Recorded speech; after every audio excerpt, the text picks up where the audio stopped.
So we got to go back in history. The only people who don't use history to solve their problems are who? My people. Black enemies. They don't talk nicely about their enemies. Can you imagine Muhammad Ali talking nicely about a person he was going to box? Well, he's a nice man. And he's such a... No. We're going to give it to you real and raw. So I'm going to lay that premise. But I'm telling them, speaking out of truth. We are living and dying in a war zone called America. That's right. Black people, African people are living and dying in a war zone called America. We are living and dying in a war zone called America, and many of us don't even know we're at war. Why don't we know we're at war? Because we're not rooted in our culture. We're not rooted in African culture, so we don't know when it's being attacked. How do I know if my culture is being attacked if I'm not even living in my culture? How do I know?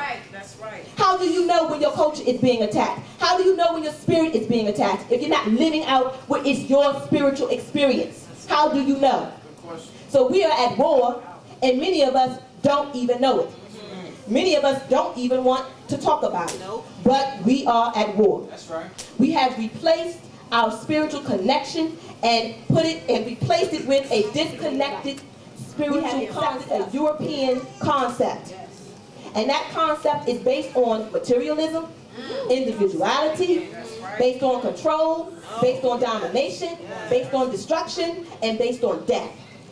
We are, as Dr. Amos Wilson would say, possessed by the white man. Possessed by the mind state of the white man. So when we say we're at war, and you think it's an overstatement, it is not. It is not an exaggeration of our Black Liberation Army That's right. leader who in 1973 was kidnapped by the New Jersey State Pigs.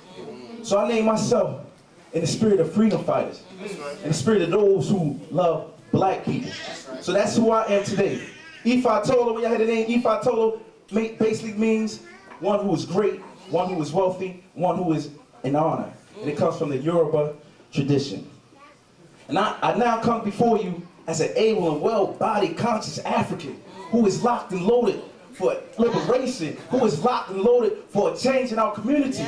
And I have now embarked on a position as the universal spokesman of the Soul Fathers Nation, a position that I take with great dignity. My people, get organized. Organized. Our enemies organized. If we talking about white supremacy, we talking about the best organizers the world has almost ever seen. If we are disorganized people, we need to start getting organized. Kwame Ture said, my people join any organization. It don't have to be the Soul Fathers Nation. You can join an OAAU. You can join a new Black Panther Party. You can join the Nation of Islam. You can join the 5% Nation of Gods of the earth. Brothers and sisters, if you don't want to join the Soul Fathers Nation or any of those other organizations that I just said, you have the responsibility to start an organization of yourself. Start your own organization. You know, if you don't see something, you don't see a particular way you can fit into the Soul Fathers Nation or the Nation of Islam, build something that's customized.